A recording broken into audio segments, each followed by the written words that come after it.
Happy Wednesday, everyone, and welcome to the channel. My name is Hart. Today, I'll be breaking down the showdown slates for Wednesday night. 100K up top to first place here on DraftKings. We have the 76ers versus Boston, so it should be a great game. Embiid is playing, so that's the big news there is that he's most likely on track to play. And before I get into this breakdown, we'll be going over my favorite captain plays and my favorite utility plays for this game. Just want to say thank you guys so much for 2,000 subscribers. It means the world to me. Can't thank you guys enough for all the love and support.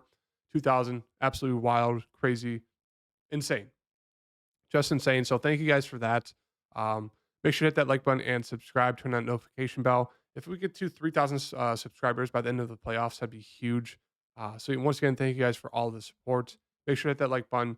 Check out my PrizePicks video, which will be out after this.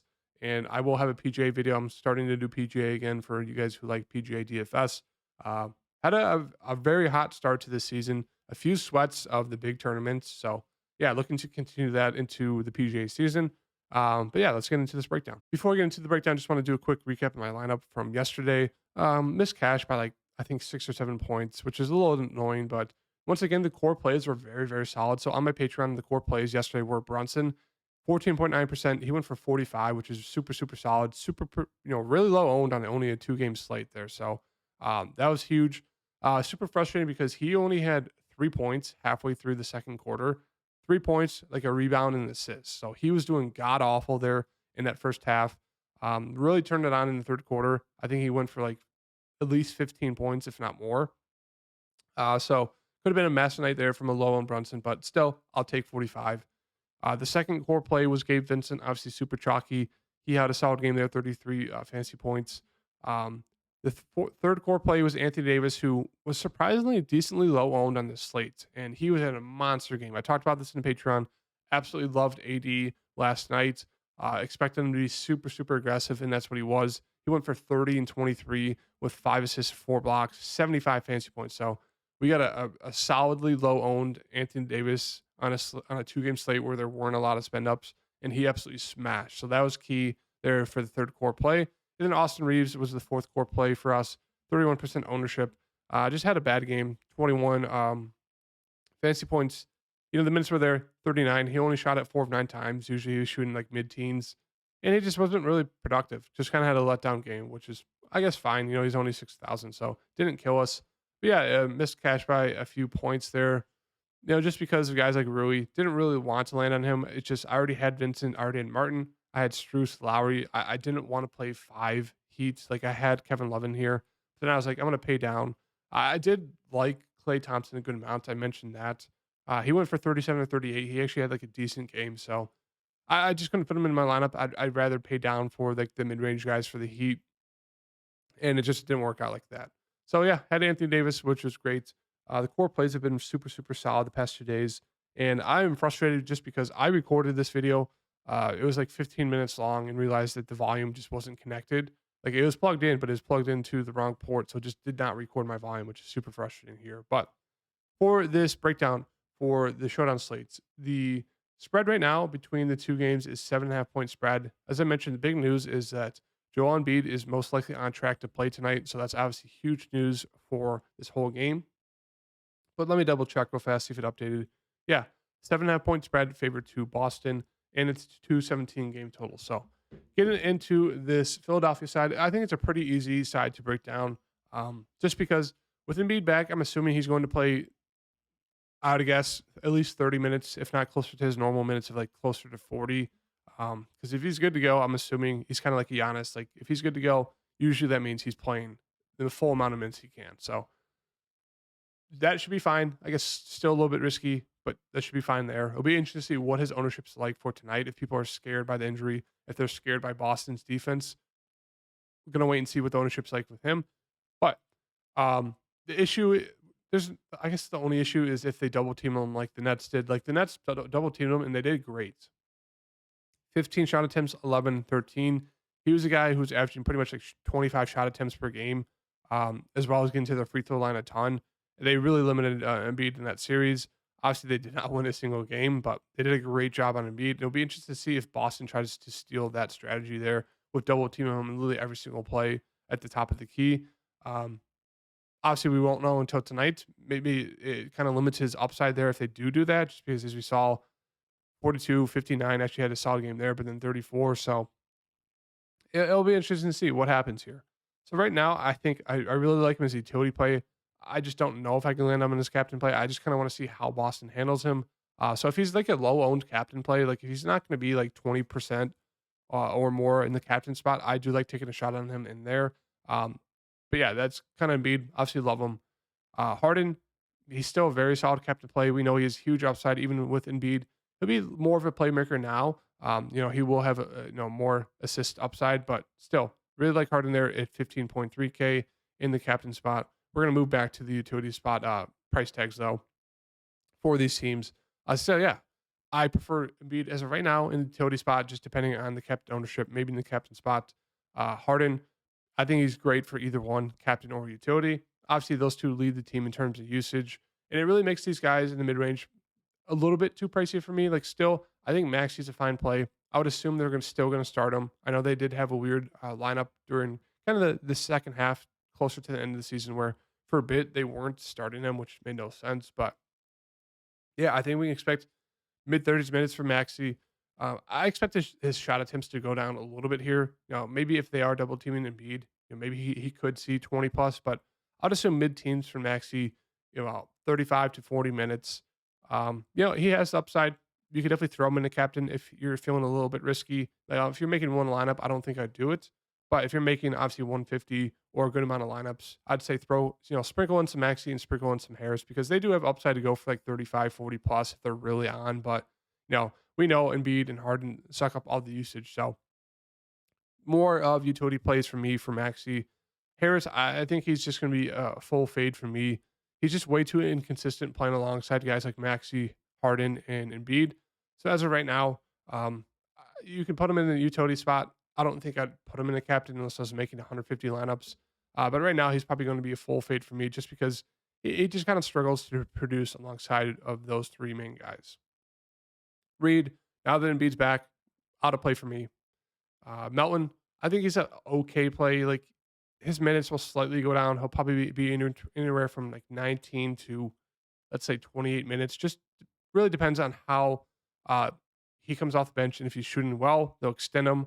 Or if someone in the starting lineup like a Maxi, like a Harden, getting foul trouble, obviously Melton's kind of their main guard off the bench. He'll get extended. So I think he's still in play, a utility spot play. But that's about it.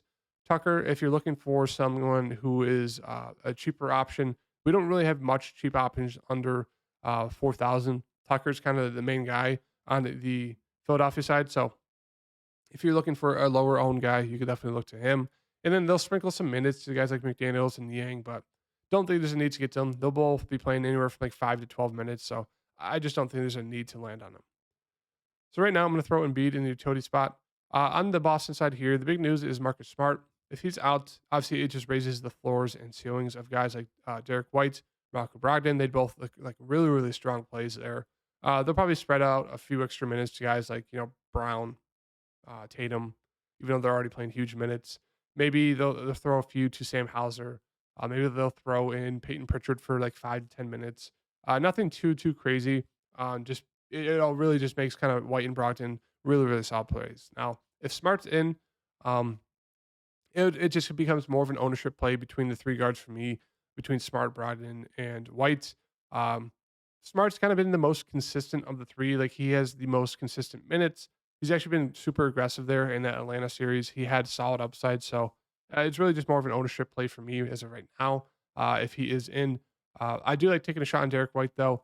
Minutes have been down. His usage has been down. He just hasn't been shooting the ball well. He's been getting into early foul trouble, which has kind of really been limiting his role. And they've been going to Malcolm Brogdon. So that's kind of the issue there with Derek White is he sometimes fouls and he's sometimes not hitting the shots, and they kind of will limit him. But I do like taking a shot on him tonight there. And obviously, I like him even more if Smart for some reason sits. Brogdon, issue with him is the minutes, right? Like, he doesn't start. They have been playing him a little bit more recently in the past 2 games, but both games, the first this last game here versus Atlanta, he got off to a huge start there in the first half, did nothing in the second half. Same thing with this last game. He went for 18 first half points here against Philadelphia, did nothing in the second half. So that's the issue is he gets off to these very, very hot starts in the first half, and then he obviously takes the third seat behind Tatum and Jaylen Brown in the second half. So he has huge upside. It's just they've kind of been limiting his minutes and they've kind of been limiting his like touches and upside in the second half, just because they've been going to obviously Tatum and Jaylen Brown, which makes sense, but it does limit his upside a little bit there. Now for the bigs on Boston, it'll be interesting to see what happens. So obviously with a slate like this where there's really no options under 4,000, it's either going to force you to do more of like a balanced build and taking shots on guys like a Tucker, like a Niang, maybe a Robert Williams, or excuse me, Grant Williams, or you can go the strategy that I mentioned before, where you decide if you want to try to potentially take a zero with a guy who's just a flat minimum price tag of like 1,000 and pay up for a star, or go over the mid range. So I'll go over that here in a second, but for the centers for Boston here, Al Horford, I think it looks like a very solid mid range play here. Should see about 30 minutes, maybe a little bit more. Obviously, now there is foul trouble with him guarding Embiid. It'll be interesting to see if they double team him like the Nets did, or if they just play straight up. I don't think they'll play straight up. Al Horford will get bullied.